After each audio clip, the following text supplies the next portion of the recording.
bahwasanya Al-Qur'anul Karim mencakup begitu banyak ilmu. Di antaranya adalah yang dikandung dalam Al-Qur'anul Karim adalah ilmu al-maqasid asy-syar'iyyah was-siyasah asy-syar'iyyah. Maksud syariat, tujuan dari disyariatkannya ini dan itu, tujuan disyariatkannya azan, tujuan disyariatkannya ibadah ini, tujuan disyariatkannya ibadah itu, semuanya ada maksudnya.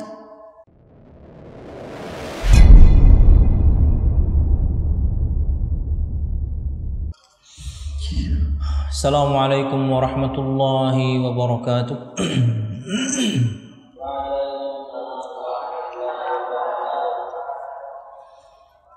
Innal hamdalillah nahmaduhu wa nasta'inuhu wa nastaghfiruh wa na'udzu billahi min shururi anfusina wa min sayyiati a'malina. May yahdihillahu fala mudilla lahu wa may yudlil fala hadiya lahu. Asyhadu an la ilaha illallah wahdahu la syarika lahu wa asyhadu anna Muhammadan abduhu wa rasuluh. Qala Allah Ta'ala fil Qur'anil Karim, a'udzu billahi minasy syaithanir rajim. Ya ayyuhalladzina amanu taqullaha haqqa tuqatih wa la tamutunna illa wa antum muslimun. Ya ayyuhan nasu taqu rabbakumul ladzi khalaqakum min nafsin wahidah wa khalaqa minha zawjaha wa batha minhuma rijalan katsiran wa nisaa'a wattaqullaha alladzi tasaaluna bihi wal arham innallaha kana 'alaikum raqiba. Ya ayyuhalladzina amanu taqullaha wa qulu qawlan sadida yuslih lakum a'malakum wa yaghfir lakum dhunubakum wa may yuti'illaha wa rasulahu faqad faza fawzan 'azima. Fa inna asdaqal hadithi kitabullah wa khairal hadi hadi Muhammadin sallallahu alaihi wasallam wa syarrul umuri muhdatsatuha fa inna kulla muhdatsatin bid'ah wa kulla bid'atin dhalalah wa kulla dhalalatin finnar. Amma ba'd. Ikhwati at-talabah rahimakumullah wal musyahidun al-kiram, alhamdulillah, segala puji dan syukur marilah kita haturkan kepada Allah Subhanahu wa ta'ala. Kemudian salawat serta salam semoga selalu tercurahkan pada junjungan besar Nabi kita Muhammad sallallahu alaihi wasallam, juga beserta para sahabatnya, keluarganya, dan segenap kaum muslimin yang selalu istiqamah berpegang teguh dengan Islam sampai hari kiamat kelak. Ayyuhat talabah rahimakumullah wal musyahidun al-kiram, para santri yang dirahmati Allah Subhanahu wa ta'ala, pada kesempatan pagi menjelang siang hari ini masih pada bahasan berkaitan dengan satu tema fadlu ilmi tafsir wa hajatil ummati ilaih, keutamaan ilmu tafsir dan kebutuhan manusia atau umat manusia akan ilmu tersebut. Dan pada pertemuan yang lalu kita telah menyebutkan 3 di antara total 7 dari tulisan Syekh Abdul Aziz Al-Mutair hafizahullah ta'ala berkaitan dengan keutamaan ilmu at-tafsir.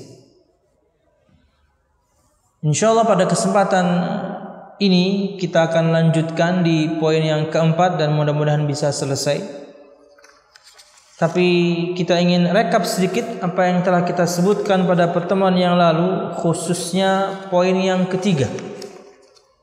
Kata beliau hafizahullah ta'ala, di antara keutamaan ilmu tafsir annallaha faddala al-ilma wa syarrafahu wa syarrafa ahlahu wa rafa'a darajatahu.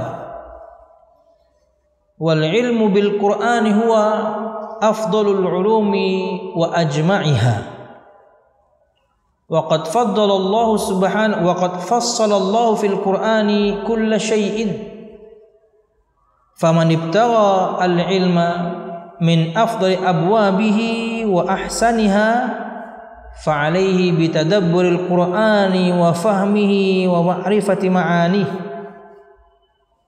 Wa hadha amrun ma'lumun liman ishtaghala bitafsiril Qur'an fa innahu yajidu fihi min anwa'il ulumin nafi'ati syai'an katsiran mubarakan fa huwa jami'un li anwa'il ulumin nafi'ah. Pada pertemuan yang lalu, ini poin yang ketiga yang kita telah sampaikan berkaitan dengan keutamaan ilmu tafsir, bahwasanya Allah Subhanahu wa taala mengutamakan ilmu tafsir, memuliakan ilmu tafsir, dan memuliakan orang-orang yang mempelajari tafsir, dan Allah Subhanahu wa taala mengangkat derajat mereka. Dan ilmu tentang Al-Quranul Karim adalah ilmu yang paling mulia dan ilmu yang mencakup begitu banyak permasalahan, bahkan disebutkan di sini ajma'iha, yang paling jami', mengumpulkan semua ilmu. Allah Subhanahu wa taala telah memberikan keterangan detail di dalam Al-Quranul Karim tentang segala sesuatu. Maksud detail adalah begitu banyak macam ilmu, karena hukum asalnya Al-Quranul Karim itu diturunkan secara mujmal, global, tapi segala hal. Rincian per masalahannya maka dari sabda Nabi Muhammad sallallahu alaihi wasallam. Jadi yang dimaksudkan dengan jami', yang disebutkan dengan tafsir, itu adalah menyebutkan semua perkara, tapi secara mujmal, secara global saja. Kayak contoh misalnya salat, zakat, dan banyak hukum yang lain, maka dalam Al-Quranul Karim hanya disebutkan perintahnya, tapi detail bagaimana tata cara kita salat dari takbiratul ihram sampai salam, maka ada di sabda Nabi Muhammad sallallahu alaihi wasallam. Yang dimaksudkan dengan perkataan beliau fassalallahu fil Qur'ani kulla syai', Allah menerangkan detail dalam Al-Qur'an segala sesuatu itu secara global, segala hal Allah sebutkan. Kecuali satu perkara, di antaranya adalah perkara berkaitan dengan ilmu waris, maka memang subhanallah Allah sebutkan dengan detail kasusnya dan kemudian bagian-bagian hak warisnya. Sisanya Allah sebutkan hanya dalam bentuk global, detailnya dari sabda Nabi kita Muhammad sallallahu alaihi wasallam. Di saat yang sama ia adalah sebagai ujian untuk kita umat beliau sallallahu alaihi wasallam, apakah kita mau mentaati beliau sallallahu alaihi wasallam dengan sabdanya. Karena ada sebagian orang yang mengingkari sabda-sabda Nabi Muhammad sallallahu alaihi wasallam, hanya ingin Al-Qur'an saja. Hadis enggak mau. Kami ini umat Islam, kitab kami Al-Qur'an, maka al-hadis enggak pakai. Jadi ini ujian untuk siapapun di antara kita kaum muslimin, maukah kita taat pada Nabi kita Muhammad SAW dalam keterangan beliau, dalam sabda-sabda beliau, bahkan perkara yang kemudian tidak disebutkan dalam Al-Quran. Syariat itu, wahyu itu ada yang diterangkan oleh Nabi Muhammad SAW, dan itu adalah tambahan. Di Quran tidak ada. Bukan berarti Al-Quran kurang. Ini ujian Anda mau taat atau tidak dengan Nabi Anda, karena semua yang disampaikan Nabi Muhammad SAW dari Allah. Wa ma yantiqu 'anil hawa in huwa illa wahyu yuha. Contoh mudah seperti taghribu am, pengasingan pelaku zina yang masih bujang, itu ada tambahan hukum dari Nabi Muhammad, diasingkan selama 1 tahun. Di Quran nggak ada. Ya, maka ini ujian untuk kita umat beliau. Maukah kita kemudian taat kepada beliau sallallahu alaihi wasallam dalam sabda-sabdanya? Faman ibtagha al-ilma min afdali abwabi wa ahsaniha fa alaihi bitadabburil qur'ani wa fahmihi wa ma'rifati ma'ani. Barang siapa yang menghendaki, barang siapa yang mengharapkan memiliki ilmu yang paling utama, ilmu yang paling baik, hendaklah dia mentadabburi Al-Qur'an dengan memahaminya dan memahami makna-maknanya. Ini ilmu yang sangat luar biasa yang kita akan bahas tentunya. Hadza amrun ma'lumun liman ishtaghala bi tafsiril Qur'an fa innahu yajidu fihi min anwa'il ulumin nafi'ati syai'an katsiran mubarakan.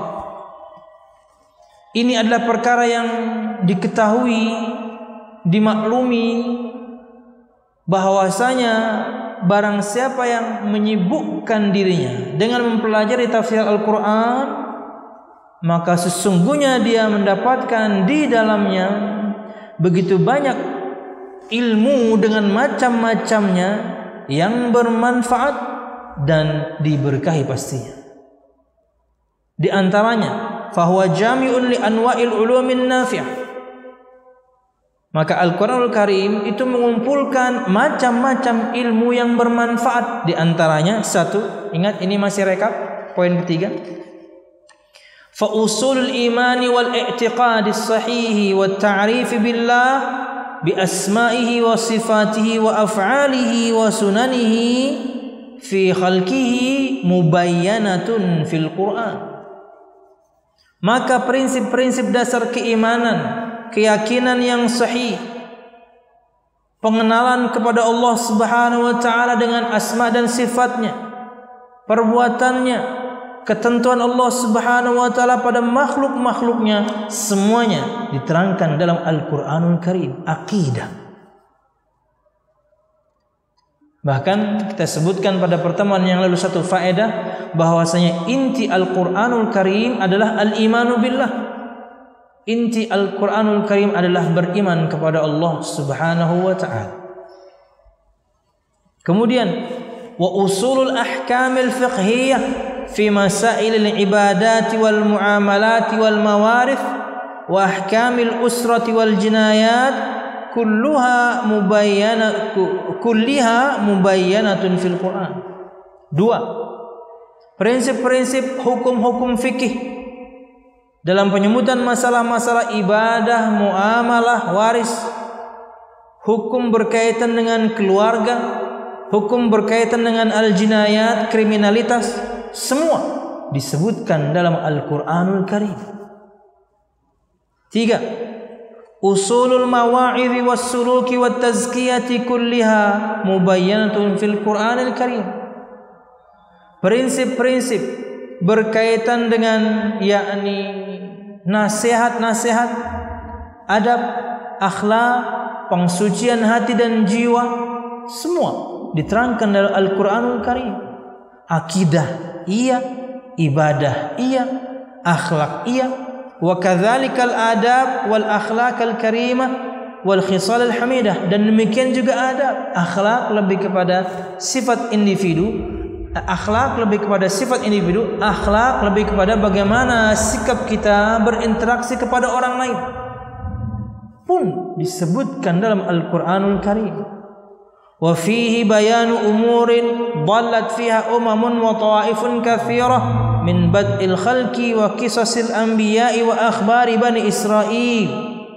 Dan juga di dalam Al-Quran diterangkan perkara-perkara di mana umat-umat terdahulu sesat di dalamnya, dan disebutkan juga di dalamnya begitu banyak kelompok-kelompok sejak diciptakannya semua makhluk.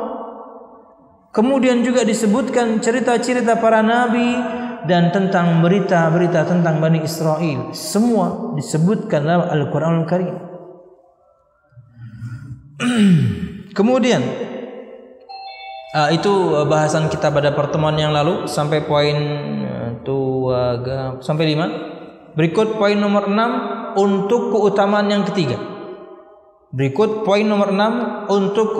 ketiga. Yaitu poin di mana Al-Qur'anul Karim menerangkan begitu banyak ilmu yang bermanfaat.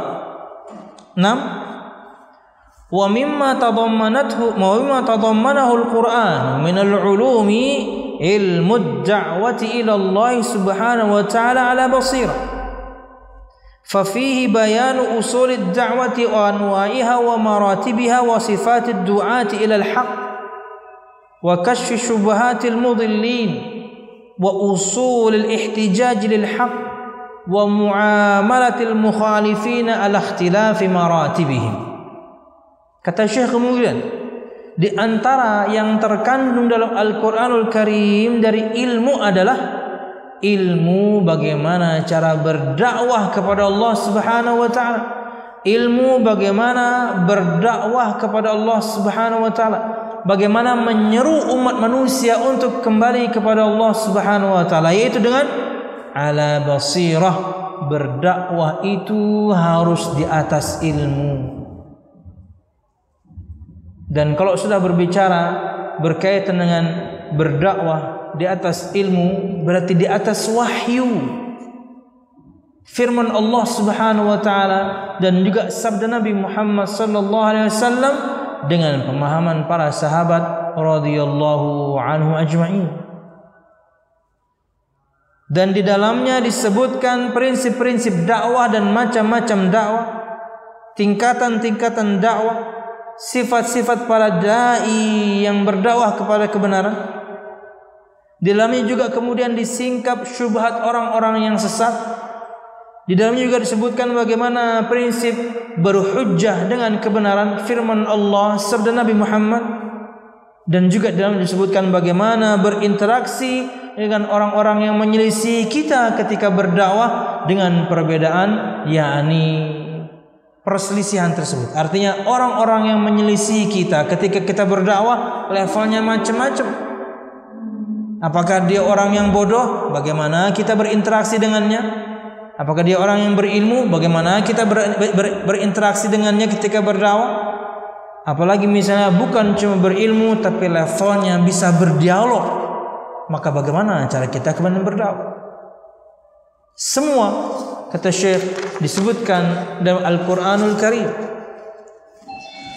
Wa mimma tadammanahu al-Qur'an min al-ulum ilmul maqasid asy-syar'iyyah was-siyasah asy-syar'iyyah wa kaifa tur'a ar-ra'iyyah wa turabba bil Qur'an wa tuqadu bi ila ma fihi najatuha wa sa'adatuha. Kemudian poin ke-7 masih berkaitan dengan keutamaan yang ketiga, bahwasanya Al-Qur'anul Karim mencakup begitu banyak ilmu. Di antaranya adalah yang dikandung dalam Al-Qur'anul Karim adalah ilmu al-maqasid asy-syar'iyyah was-siyasah asy-syar'iyyah. Maksud syariat, tujuan dari disyariatkannya ini dan itu, tujuan disyariatkannya azan, tujuan disyariatkannya ibadah ini, tujuan disyariatkannya ibadah itu. Semuanya ada maksudnya. Makanya kalau misalnya terkadang ada sebuah amalan, maksud dan tujuannya sudah salah, maka ibadahnya kan percuma. Ya, karena syariat Islam dalam Al-Qur'anul Karim, Allah Subhanahu wa taala menyebutkan di dalam Al-Qur'anul Karim tentang ilmu, bahwasanya dalam perintah Allah, dalam larangan Allah ada maksud dan tujuannya. Tidak bisa kemudian yakni kita menempatkan semau kita, menempatkan ayat bukan pada tempatnya. Juga begitu ya, begitu juga dengan sabda Nabi Muhammad sallallahu alaihi wasallam. Kayak misalnya nih, mungkin yakni at-talabah sekalian Mungkin semua santri pernah tahu, misalnya yang pernah ikut mengantar jenazah sampai kuburan, kemudian di sana ada yang azan. Mungkin pernah ya, ada yang azan di kuburan. Itu tujuan disyariatkannya azan sudah salah. Karena ini di kuburan. Tujuan disyariatkannya azan, panggilan pengingat untuk orang agar kemudian salat. Agar yang laki-laki bersegera ke masjid berjamaah, agar yang perempuan di rumah juga siap-siap. Kenapa? Waktunya sudah masuk. Itulah tujuan disyariatkannya azan, yaitu panggilan pengingat bahwasanya sudah masuk waktu salat. Sekarang dilakukan di kuburan. Sebelum kemudian jenazah dimasukkan ke liang lahat, ada yang turun ke lahat kemudian azan, Allahu Akbar, Allahu Akbar. Nyuruh siapa? Mau mengingatkan salat apa? Di antara keutamaan Nabi Muhammad SAW, kata beliau, "U'titu khamsan lam yu'tahunna ahadun qabli." Diberikan kepadaku 5 perkara khusus, tidak pernah Allah berikan 5 perkara ini kepada Nabi dan Rasul sebelum aku. Salah satu di antaranya, waju'ilat li al-ardu masjidan wa tahuran. Dijadikan untukku bumi ini sebagai masjid, tempat salat, dan ia adalah suci. Tapi tak taunya ada pengecualian di hadis yang lain, kecuali WC dan kuburan.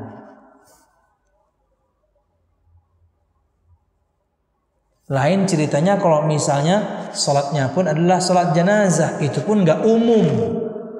Ya, ini masuk dalam bab fikih sedikit.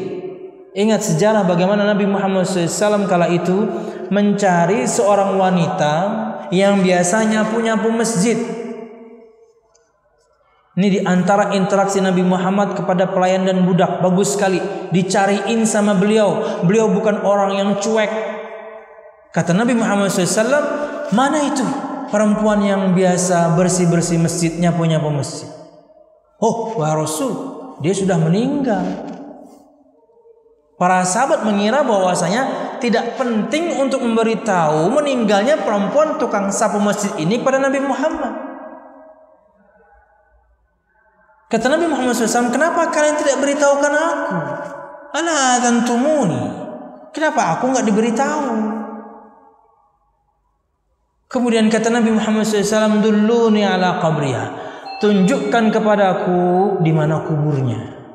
Akhirnya ditunjukkan pada Nabi Muhammad SAW dan beliau ke sana dan kemudian beliau menyolatkan dan berdoa. Dan beliau mengatakan bahwasanya dengan doaku ini dia mendapatkan syafaat, yaitu apa? Kuburnya diterangi. Ini kasus khusus untuk yang tertinggal salat jenazah, maka boleh dilakukan di kuburan, salat jenazah. Tapi ingat, hukum asal salat jenazah ia adalah fardu kifayah, di mana ketika sebagian kaum muslimin sudah melakukannya, Anda tertinggal, maka tidak wajib lagi untuk Anda. Jadi ini kasus khusus. Kembali kepada contoh yang tadi tentang maqasidus syariah, tujuan syariat, tujuan disyariatkannya sesuatu, maka contoh azan itu panggilan salat. Terlepas juga dari perdebatan, maka ia juga kurang tepat, walaupun disebutkan sebagian salafus saleh ada yang berpendapat membolehkan. Apa itu? Azan untuk bayi yang baru lahir. Kenapa? Karena maksud dan tujuan disyariatkannya azan nggak tepat. Nggak tepat. Bayi baru lahir, Allahu Akbar, Allahu Akbar, nyuruh dia sholat. Baru lahir. Dia bisanya cuma nangis sama minta susu, disuruh sholat. Kadang-kadang orang beralasan, mudah-mudahan itulah kalimat yang terbaik yang pertama kali dia dengar. Mungkin itu pendalilan. Wallahu a'lam bishawab. Jadi di Al-Quran ada yang namanya ilmu. Bagaimana seorang kemudian bisa memahami maksud disyariatkannya sesuatu. Contoh tadi adalah azan.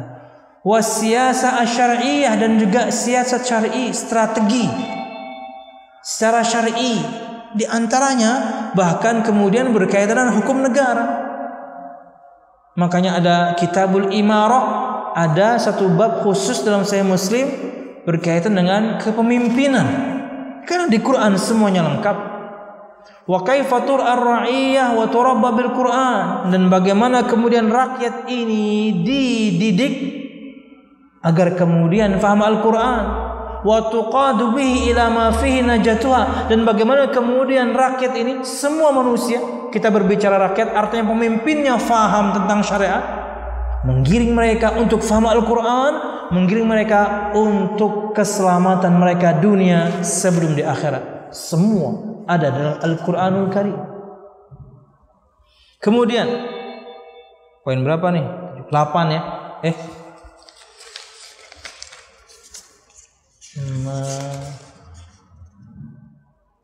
Ya 8. Poin 8. Wa fihi, poin 8 untuk keutamaan yang ketiga, bahwasanya Al-Quran mencakup begitu banyak ilmu di dalamnya.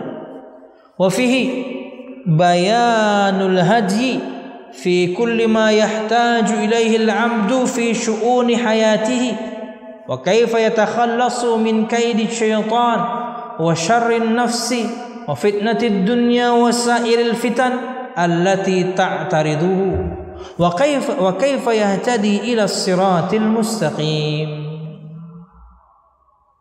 Poin ke-8 yang menunjukkan akan keutamaan mempelajari tafsir Al-Quran. Karena dalam Al-Quranul Karim begitu banyak ilmu, begitu banyak mencakup semua ilmu disebutkan Al-Quran. Di antaranya ada keterangan bagaimana yakni petunjuk semua yang dibutuhkan oleh seorang hamba dalam menjalani kehidupan. Di dalam Al-Quran disebutkan petunjuk untuk segala sesuatu yang dibutuhkan oleh seorang hamba dalam urusan kehidupan. Wa kaifa yatakhallasu min kaidi syaitan, dan bagaimana kemudian seorang manusia bisa lepas dari tipu daya syaitan. Quran. Wa syarrin nafsi, dan kemudian keburukan hawa nafsu. Wa fitnatid dunya wa sairil fitan, dan fitnah dunia dan semua fitnah yang ada.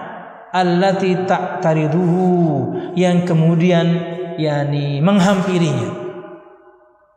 Al-musyahidun al-kiram, ayyuhat talaba rahimakumullah, para santri yang dirahmati Allah Subhanahu wa taala, Al-Qur'an menerangkan semuanya.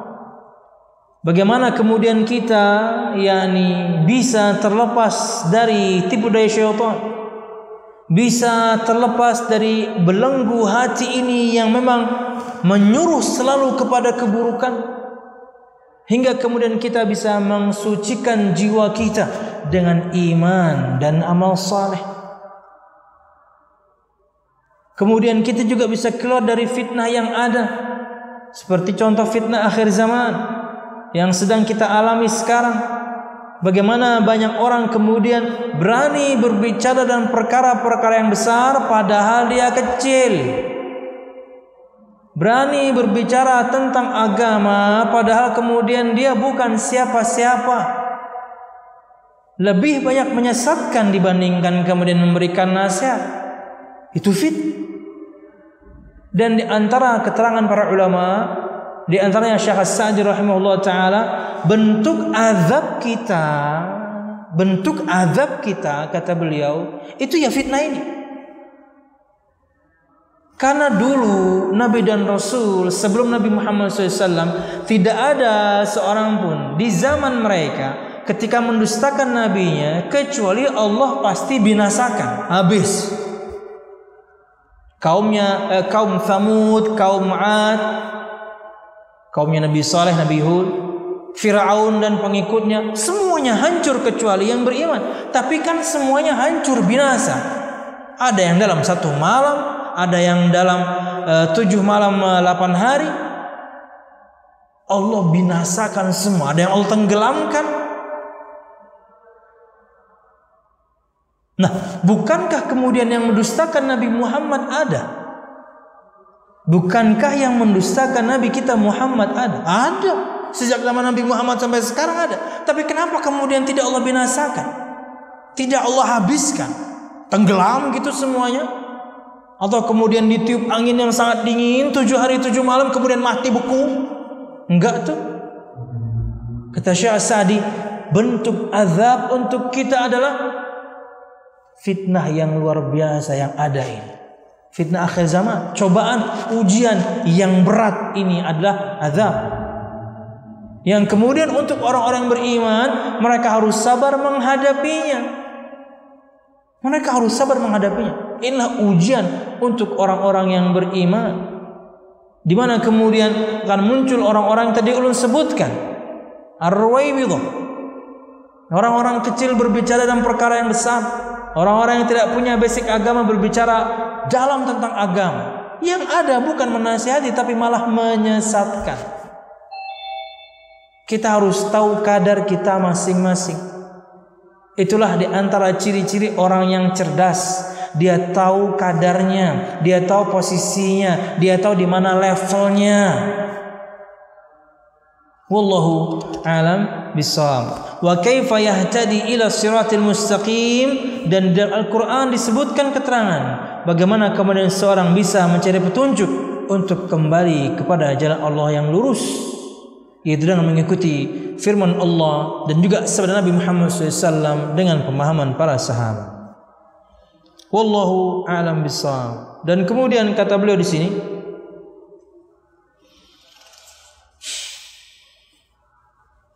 wa yajma'u dzalika kullahu fi qaulillahi ta'ala inna hadzal qur'ana yahdi lillati hiya aqwam wa yubashshirul mu'minin alladzina ya'maluna as-salihati anna lahum ajran kabira. Dalam surah Al-Isra ayat 9 Allah Subhanahu wa taala berfirman, dan ayat ini menunjukkan akan poin-poin yang kita sebutkan tadi semuanya Allah kumpulkan dalam satu ayat ini. Bahwasanya Al-Qur'anul Karim memberikan kita petunjuk ke jalan yang lurus dengan semua tujuan ilmu tadi. Perhatikan firman Allah Subhanahu wa taala dalam surah Al-Isra ayat 9 yang artinya adalah sungguh Al-Qur'an ini memberi petunjuk ke jalan yang lurus dan memberi kabar gembira kepada orang-orang yang beriman yang mengerjakan kebajikan atau amal saleh bahwa mereka akan mendapat pahala yang besar. Siapapun yang ingin mencari petunjuk yang lurus dalam semua masalahnya, maka Al-Qur'anul Karim adalah jawabannya berdasarkan firman Allah, yahdi lillati hiya aqwam, bahwasanya Al-Qur'anul Karim memberi petunjuk kepada jalan yang lurus, yang paling lurus, aqwam. Dan kemudian dalam Al-Quran diberikan begitu banyak kabar gembira untuk orang-orang yang beriman dan beramal saleh. Ini intinya, inti pengsucian hati dan jiwa, inti bagaimana kemudian semua kita bisa mendekatkan diri kepada Allah Subhanahu wa ta'ala.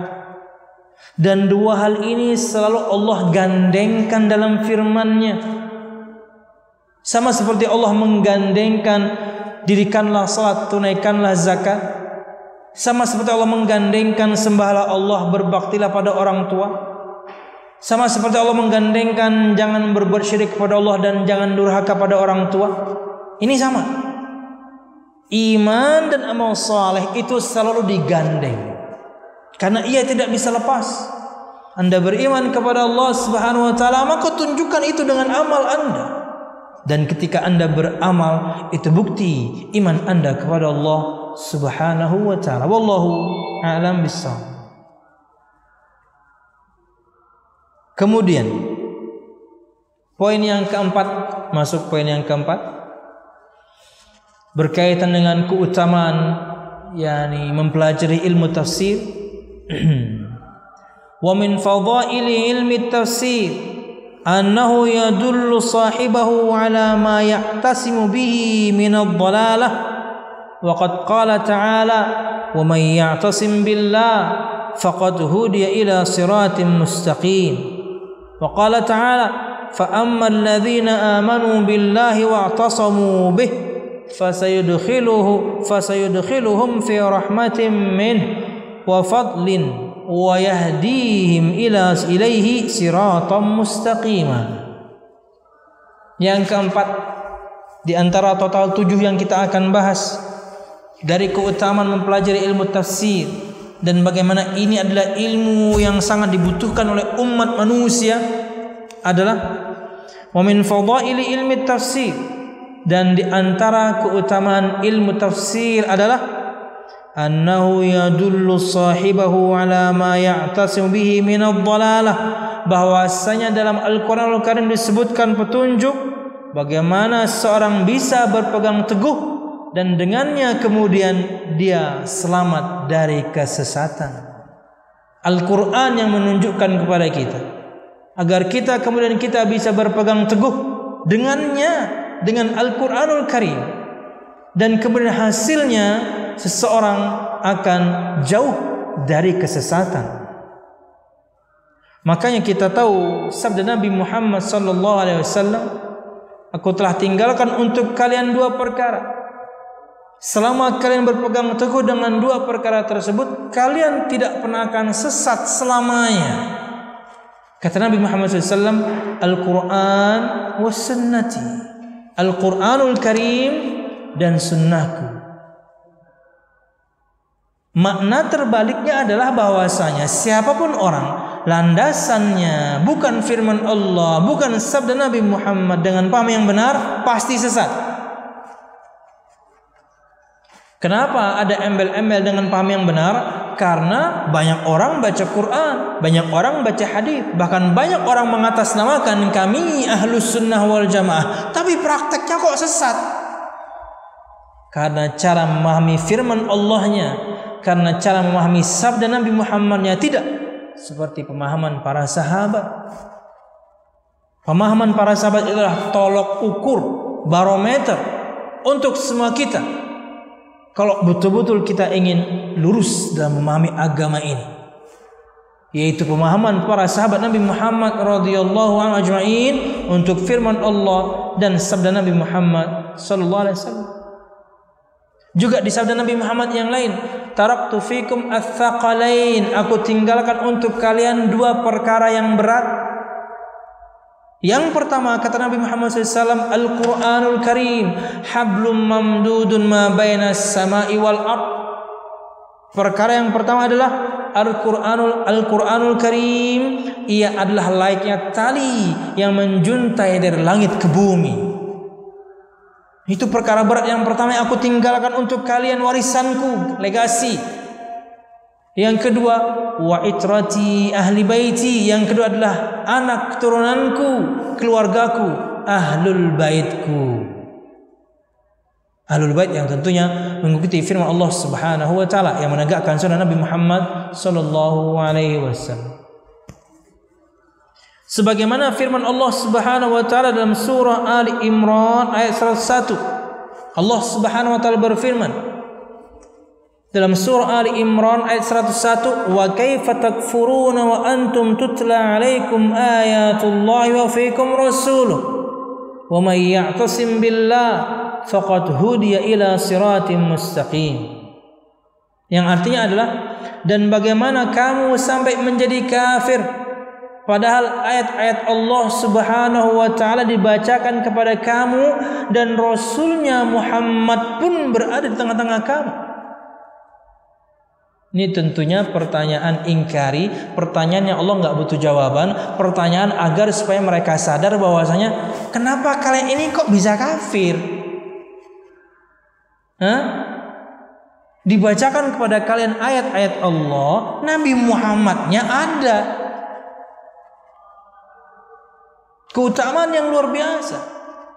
Bukan kayak kita yang kemudian kita mengimani Nabi Muhammad SAW, Nabi Muhammad gaib untuk kita. Ya dong, mereka menyaksikan, mereka ketemu. Itulah mahalnya hidayah ya. Karena disebutkan oleh sebagian para sahabat, sesaat bersama Nabi Muhammad itu lebih nikmat dibandingkan hidup sekian puluh tahun. Sesaat. Dan itu nikmat yang mahal yang mereka tidak dapatkan oleh orang-orang kafir itu, orang-orang munafik itu.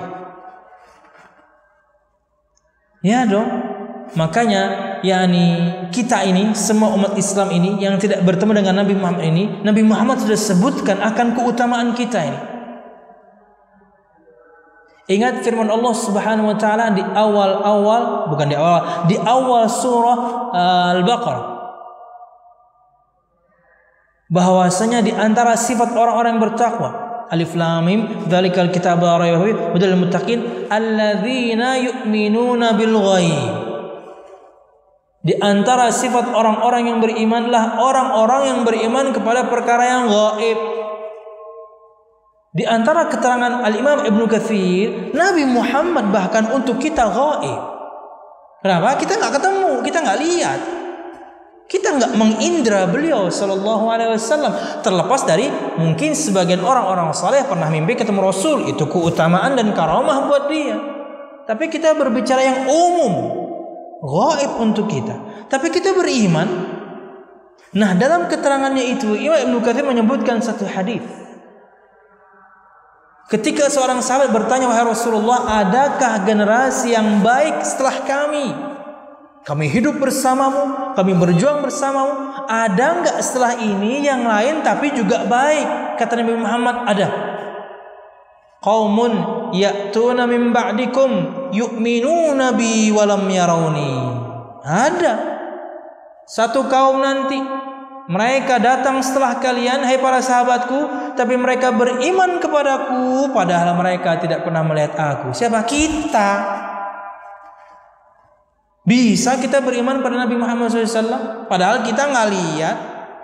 Keutamaan itu sudah Nabi Muhammad sebutkan sejak beliau hidup. Lah, orang-orang kafir waktu itu, orang-orang munafik kala itu kan ketemu Nabi Muhammad, tapi itu tidak menjadi nikmat buat mereka karena mereka mengkufuri Nabi Muhammad SAW. Kata Allah, "Dan bagaimana kamu sampai menjadi kafir? Harusnya kan beriman. Ini teman kamu loh.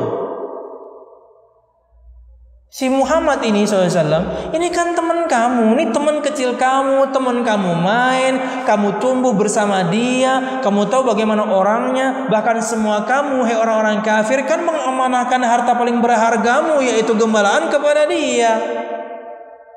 Bahkan kalian gelari dia orang yang terpercaya jujur, bahkan sebelum dia jadi nabi dan jadi rasul. Begitu dia menyampaikan firman Allah, menyampaikan wahyu dari Allah, mengatakan dia nabi rasul, kok kalian tolak? Kalian punya otak enggak? Firman Allah Subhanahu wa taala di tengah-tengah surah At-Takwir kalau tidak salah, "Fa aina tadhhabun?" Kemana kalian ingin pergi membawa akal kalian? Kalian punya otak enggak? Disebutkan di ayat sebelumnya, "Wa ma sahibukum bimajnun." Dan teman kalian, Allah tidak sebutkan nama Nabi Muhammad. Allah bisa saja membela Nabi Muhammad dengan menyebutkan nama. Dan si Muhammad ini bukan orang gila. Enggak, Allah firmankan teman kalian ini bukan orang gila. Karena Nabi Muhammad kan di antara tuduhannya adalah gila, orang gila.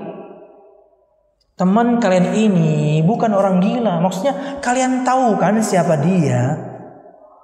Kalian yang mengatakan bahwasanya ketika dia berkata, karena Nabi Muhammad pernah nantangin, kalau aku katakan kepada kalian bahwasanya dari balik bukit ini ada musuh yang siap menyerang kalian, akuntum musaddiqi, apakah kalian akan mempercayaiku? Kata mereka semuanya, kami tidak pernah dapatkan kamu berdusta sekalipun. Nah, itu kan ente yang ngomong.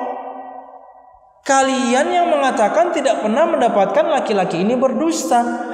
Ini dibacakan kepada kalian ayatnya plus sama nabinya langsung ada. Kok tidak membuat kalian beriman? Itu buktinya mahalnya hidayah. Makanya bersyukur untuk semua kita yang terlahir dari kedua orang tua yang muslim. Ya, beruntung sekali. Ada orang-orang di luar sana harus baca ini itu dulu, baca semua kitab yang katanya suci dulu, hingga kemudian dapat hidayah. Syukur kalau dapat hidayah sebelum meninggal. Syukuri iman ini, syukuri hidayah ini, ya Allah kasih tanpa kita bersusah payah, gratis. Ya dong, gratis. Kita sejak lahir terdidik menjadi seorang muslim.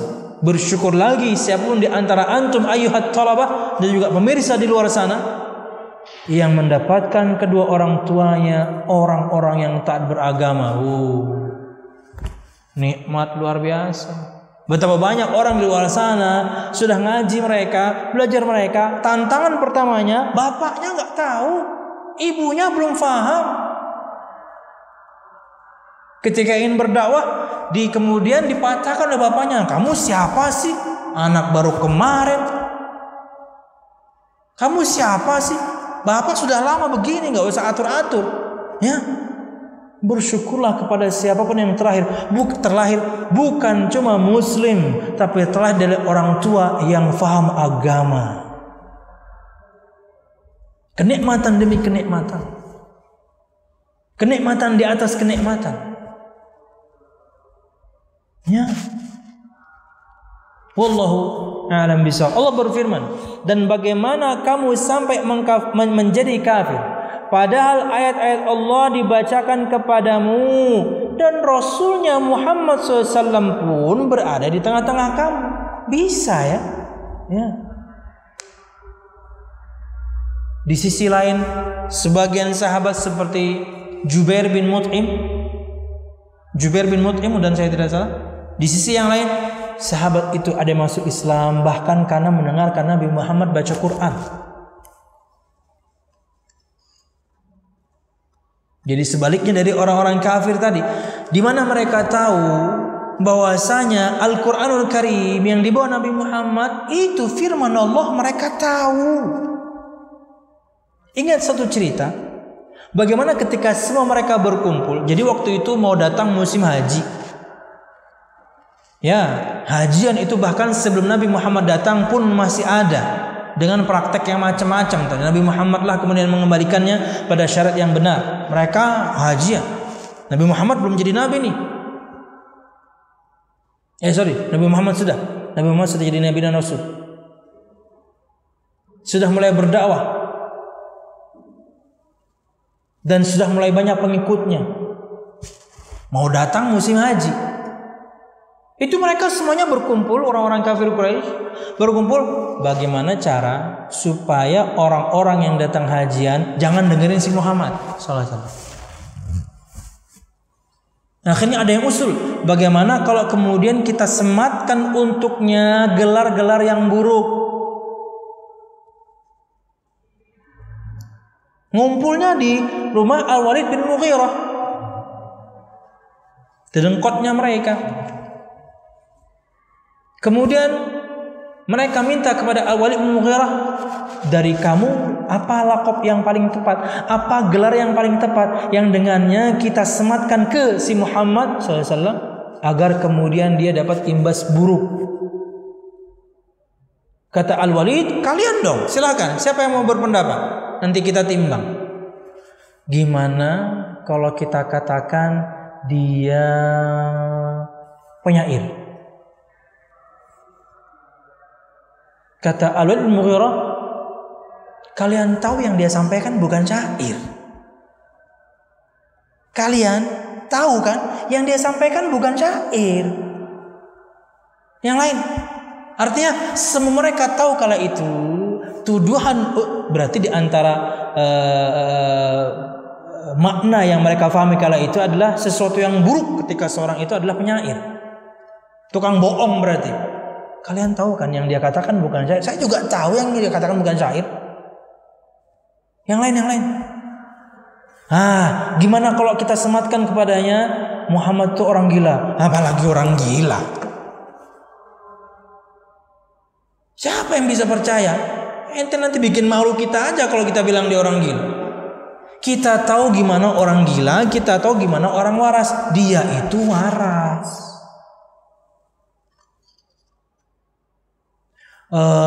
Gimana kalau misalnya kita sematkan padanya satu lakop atau gelar yang buruk, dia tukang sihir. Ini nih kata Al-Walid bin Mughirah. Ini yang paling dekat yang bisa kita sebarkan ke orang. Walaupun kita tahu yang dia sampaikan itu bukan sihir. Semua kita tahu kok. Cuman kata Al-Walid, ini yang paling dekat ini. Ini yang paling bisa kita pakai. Gila nggak bisa, penyair nggak bisa, nggak bisa. Tukang sihir. Akhirnya semua mereka menyebar ke penjuru Mekah, di perbatasan kota Mekah semuanya mereka menunggu semua orang akan datang hajian. Akhirnya mewanti-wanti orang, nanti di Mekah ada orang namanya Muhammad. Dia ngaku-ngaku sebagai Nabi dan Rasul. Hati-hati ya, dia itu tukang sihir. Kamu kalau dengerin perkataan dia, kamu akan tersihir. Kamu kalau dengerin perkataan dia, kamu akan berpisah dari istrimu, kamu akan bermasalah sama bapakmu, sama ibumu. Jangan dengerin si Muhammad ya. Hati-hati. Kalian akan pengen ke Mekah? Sukseskah? No. Ya. Ada yang mendengarkan, ada yang tidak. Ada yang mendengarkan orang kafir Quraisy dan ada yang tetap mendengarkan Nabi Muhammad SAW. Jadi ini pertanyaan ingkari. Allah nggak butuh jawaban. Cuman ini menunjukkan bahwasanya hidayah betul-betul milik Allah. Mereka hidup bersama Nabi Muhammad SAW, tapi hidayah tidak mereka dapatkan. Bahkan Abu Thalib nggak dapat. Kurang apa Nabi Muhammad mendakwai pamannya itu? Nggak dapat. Itu juga kemudian menjadi pelajaran untuk semua kita. Ingat tugas semua kita, antum nanti ayuhat thalabah semuanya. Tugas kita hanya menyampaikan, bukan merubah orang. Ada kesalahan di ayah antum, di ibu antum, di saudara antum, di teman antum, semua orang. Kewajiban kita hanya memberikan nasihat, mengingatkan, dan beban dakwah sudah turun dari pundak, bukan merubah. Karena yang merubah itu Allah Subhanahu wa ta'ala. Tugas kita hanya menyampaikan. Camkan ini di benak antum dari sekarang, supaya nanti antum tidak stres. Duh, kenapa ya abah nggak mau dengerin nasihat saya? Duh, kenapa ya mama nggak mau dengerin nasihat saya? Duh, kenapa ya paman nggak mau dengerin nasihat saya? Duh, kenapa teman nggak mau dengerin nasihat saya? Satu, introspeksi, jangan-jangan cara kita menyampaikan salah. Dua, tugas kita hanya menyampaikan, bukan merubah. Sisanya banyak doa. Semoga orang tua saya diberikan pemahaman yang lurus. Gitu. Kembali kepada ayat. Dan bagaimana kamu sampai menjadi kafir? Padahal ayat-ayat Allah dibacakan kepadamu dan Rasulnya Muhammad SAW berada di tengah-tengahmu. Hidayah begitu mahal ya? Barang siapa berpegang teguh, ini bahasan kita. Di antara keutamaan ilmu tafsir adalah bahwasanya ilmu tafsir menunjukkan kepada para penuntut ilmunya sesuatu yang dengannya dia bisa berpegang teguh, yaitu Al-Quranul Karim itu sendiri, berpegang teguh dan selamat dari kesesatan. Kata Allah, barang siapa berpegang teguh kepada agama Allah, maka sungguh dia diberi petunjuk kepada jalan yang lurus. Makanya satu hari minimal 17 kali kan kita mengatakan ihdinas siratal mustaqim. Tiap hari kita minta hidayah. Katakan alhamdulillah kita sekarang sudah di atas agama Islam yang lurus, tapi tetap minta hidayah tiap hari. Karena di antara target jangka panjangnya iblis, semua kita masuk neraka. Dia tidak pernah kemudian akan membiarkan semua kita nyaman, semua kita aman dengan iman. Dia akan berikan selalu was-wasnya, dia akan berikan selalu kemudian tipu dayanya, karena tujuan jangka panjangnya semua kita masuk neraka. Nauzubillah. Wallahu a'lam bissawab. Kemudian firman Allah Subhanahu wa taala yang lain dalam surah An-Nisa 175, dan ini sebagai penutup. Ya, ini sebagai penutup.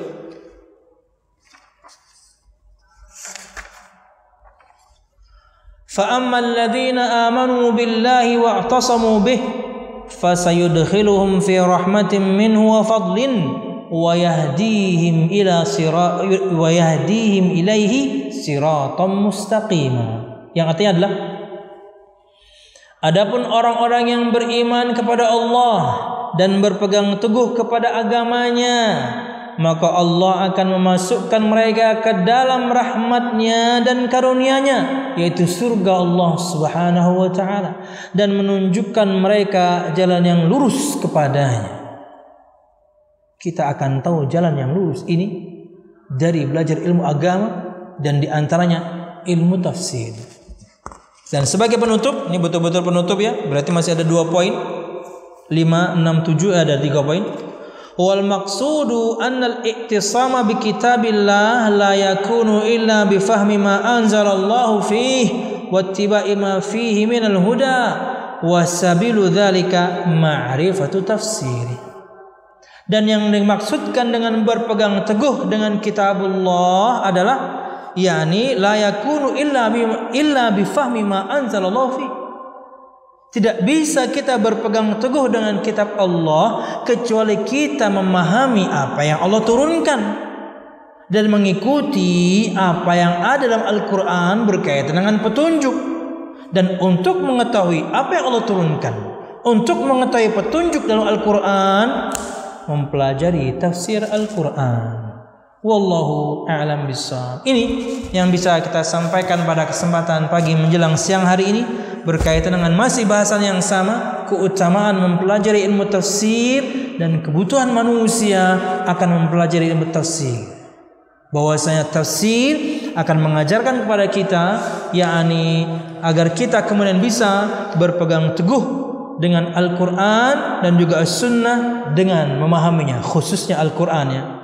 Dengan memahami tafsirnya, akhirnya kita tahu bagaimana cara berpegang teguh dengan Al-Quranul Karim. Wallahu a'lam bishawab. Ini yang bisa kita sampaikan. Mudah-mudahan bermanfaat. Salah dan khilaf ulum, mohon maaf. Mudah-mudahan kajian dan pelajaran kita ini bermanfaat. InsyaAllah yakni mungkin kita akan sambung di pertemuan yang lain, atau mungkin nanti akan segera masuk yakni ke bahasan kitab tafsir yang telah ditentukan dalam kurikulum.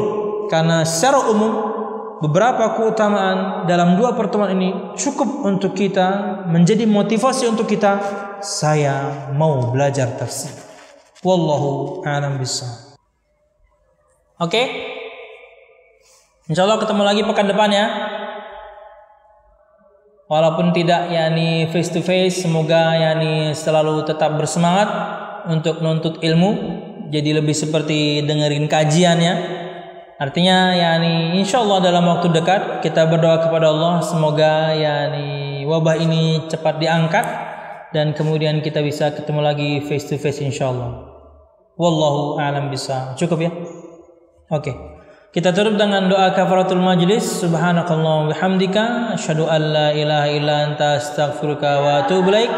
Wassalamualaikum warahmatullahi wabarakatuh.